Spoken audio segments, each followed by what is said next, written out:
عسکری علیہ الصلوۃ والسلام صلواتک علیہ وعلی آبائہ فی ہذہ الساعۃ وفی کل ساعۃ من ساعات اللیل والنہار ولیٰ وحافظا وقائدا وناصرا ودلیلا وعینا حتی تسکنہ ارضک طوعا وتمتعہ فیہا طویلا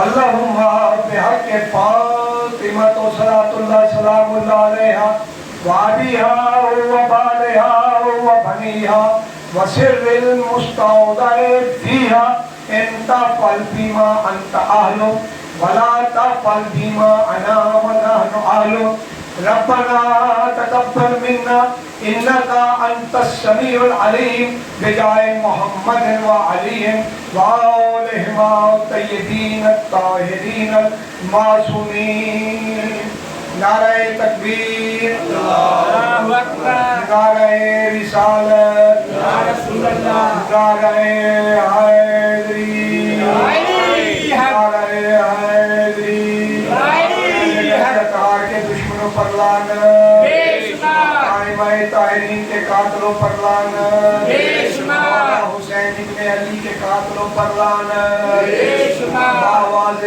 بلند صلوات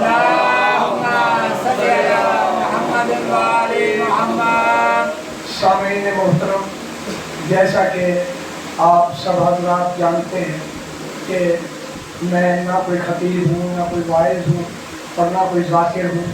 میں صرف اپنے آپ کے لیے اور خصوصاً بالخصوص ان بھائیوں کے لیے کہ جو یہ سوچتے ہیں کہ یہ اتنا ضروری کیوں ہے کہ یہ مجالسیں برپا ہوتی ہیں، ان کے لیے چند الفاظ، چند گزارشات آپ کی خدمت میں پیش کرنا چاہتا ہوں کہ اللہ تعالیٰ نے قرآن مجید میں ارشاد فرمایا کہ قُلْ لَا أَسْأَلُكُمْ عَلَيْهِ أَجْرًا إِلَّا الْمَوَدَّةَ فِي الْقُرْبَى. تو اس کی تمہید میں پہلے میں یہ گزارش کر دوں کہ ترجمہ میں عرض کرتا ہوں ابھی کہ اللہ نے اپنی وحدانیت کے اعلان کے لیے جو بندوبست کیا وہ انبیاء و مرسلین کا کیا.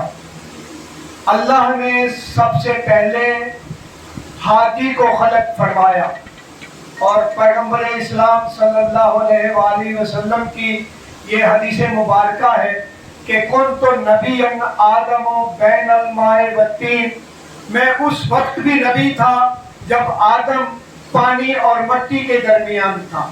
یعنی ثابت یہ ہوا کہ ابھی پانی اور مٹی نہیں تھا، نبی کریم صلی اللہ علیہ وآلہ وسلم کی ذات مبارکہ موجود تھی.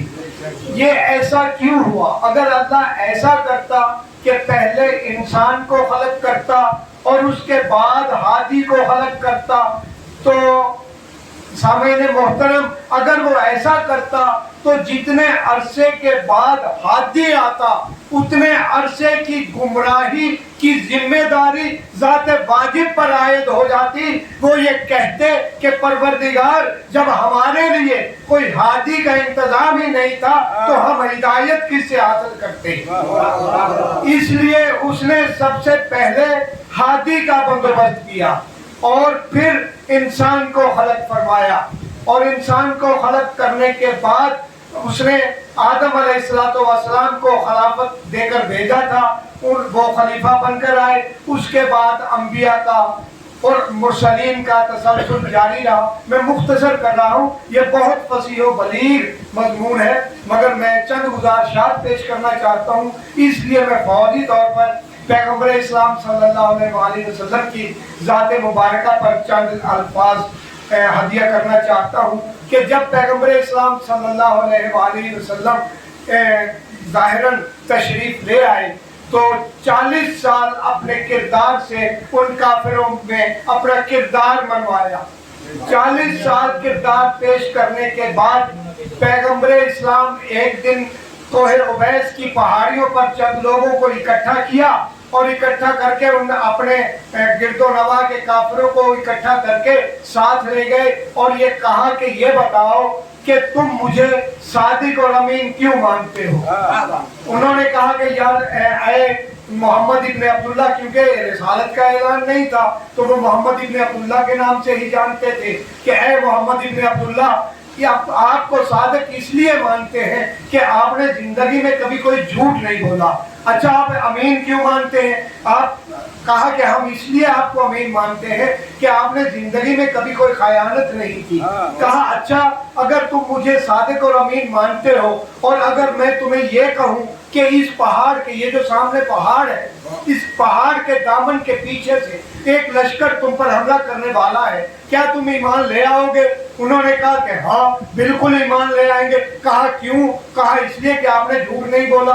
کہا کہ اچھا دیکھنے کی ضد تو نہیں کرو گے؟ کہا نہیں بالکل نہیں کریں گے۔ کہا اچھا اگر تم دیکھنے کی ضد کرو اور دیکھ بھی لو اور تمہیں وہ لشکر نظر نہ آئے تو پھر میرے متعلق کیا گمان کرو گے؟ کہا کہ ہم بالکل یہ سمجھیں گے کہ ہم اندھے ہو گئے، ہماری آنکھیں چندھیا گئی، ہم نہیں دیکھ سکتے، آپ جھوٹ نہیں بول رہے، لشکر ہوگا، اس پہاڑ کے پیچھے لشکر ہوگا۔ کہا اچھا تو پھر میرے کہنے پر اگر تم بن دیکھے لشکر پر ایمان لا سکتے ہو تو میں تمہیں کہتا ہوں کہ میرے کہنے پر بن دیکھے خدا پر بھی ایمان لے آؤ۔ کہا یہ نہیں کریں گے۔ اچھا قصہ مختصر کہ پیغمبر اسلام صلی اللہ علیہ وآلہ وسلم کو حکم ہوتے رہے، پیغمبر اسلام صلی اللہ علیہ وآلہ وسلم وہ پیغامات قرآن کی صورت میں اپنے صحابیوں کے سامنے تلاوت کرتے رہے۔ نماز کا حکم ہوا تو پیغمبر اسلام نے نماز کا حکم دیا، آیت تلاوت کی۔ میرا یہ سوال ہے آپ پر بھی اور تمام مسلمانوں پر بھی کہ کیا اس حکم کے بعد نماز واجب ہوئی یا نہیں ہوئی؟ نماز پڑھنا واجب، کیونکہ حکم ہو گیا کہ نماز پڑھو، نماز پڑھنا واجب۔ پھر حکم ہوا روزے رکھو، روزے رکھنا واجب۔ اچھا روزے رکھنے کے بعد کیونکہ اس میں ایک خاصیت تھی، نماز کے لیے یہ نہیں کہا کہ تم نماز پڑھو، اس کی جزا میں صرف میں خود دوں گا۔ روزے کے لیے یہ کہا کہ الصوم لی اجزی بہ، روزہ میرے لیے ہے اور اس کی جزا بھی میں خود ہی دوں گا۔ اس لیے اس نے ان کی تکمیل پر جب روزے مکمل ہو گئے ایک مہینے کے لیے، ایک مہینے آپ نے روزے رکھ لیے تو اللہ نے کہا کہ اب عید مناؤ۔ عید کے معنی کیا ہے؟ خوشی کی خبر، خوشی۔ اللہ نے کہا کہ روزے پورے ہوئے، عید مناؤ، خوشی کرو، اللہ کے حکم پر پورا اترے، خوشی مناؤ۔ پھر اللہ نے کہا کہ ایسا کرو کہ میرے نام پر حج کرو، کیونکہ حضرت ابراہیم علیہ السلام نے کعبہ بنایا تھا اس کے، اور حضرت اسماعیل علیہ السلام کی قربانی کی تھی۔ جیسا کہ آپ جو آج کل وہ آ رہے ہیں کورس آ رہی ہیں کہ اسلام کا پہلا مہینہ بھی قربانی اور اسلام کا آخری مہینہ بھی قربانی، تو آخری مہینے میں حضرت اسماعیل علیہ السلام کی ابراہیم علیہ السلام نے قربانی کی، تو اس کی تکمیل پر اللہ نے کہا کہ ہم نے چھڑا تو لیا اسماعیل کو، ہم نے چھڑا لیا، اور یہ کہا قرآن کے میں کہ وَفَدَيْنَاهُ بِذِبْحٍ عَظِيمٍ وَتَرَكْنَا وَفَدَيْنَاهُ بِذِبْحٍ عَظِيمٍ۔ اے ابراہیم پریشان مت ہو، ہم نے تمہارے بیٹے کی قربانی کو، ہم نے تمہارے بیٹے کو چھڑا لیا اور تمہارے بیٹے کی قربانی کو ایک ذبیح عظیم میں تبدیل کر دیا۔ جب کامیاب ہو گئے، قربانی قبول ہوئی، تو اس قبول ہونے پر کیا ہوا؟ اللہ نے کہا کہ عید مناؤ۔ اب یہ حکم نارمل حکم تھے، آپ پڑھیں قرآن، تجزیہ کریں، تفکر کریں، تعقب کریں قرآن کا کہ یہ قرآن میں پیغام نارمل تھے۔ اب قرآن نے حکم دیا، ایک شدید حکم دیا کہ یا ایھا الرسول بلغ ما انزل الیک من ربک وان لم تفعل فما بلغت رسالتہ ویعصمک من الناس ان اللہ لا یہدی القوم الکافرین۔ کہ اے حبیب یاد کرو، اے حبیب یا ایھا رسول آج وہ پہنچا دو، اے رسول آج وہ پہنچا دو پیغام جس کے لیے ہم نے دنیا میں تمہیں بھیجا۔ اگر تو نے آج وہ عمل کر کے نہ دکھایا تو میری رسالت کا کوئی کام نہیں کیا۔ بتاؤ یہ شدید حکم ہے یا نماز والا شدید حکم ہے؟ بتائیں بات کریں. تو جب یہ شدید حکم ہے, جب نارمل حکم کے تکمیل پر عید ہو سکتی ہے, جب نارمل حکم پر عید الاضحیٰ ہو سکتی ہے, تو جو شدید حکم ہو اس کی تکمیل پر من کن تو مولا ہو فہذا علی المولا کی تکمیل پر عید غدیر کیوں نہیں؟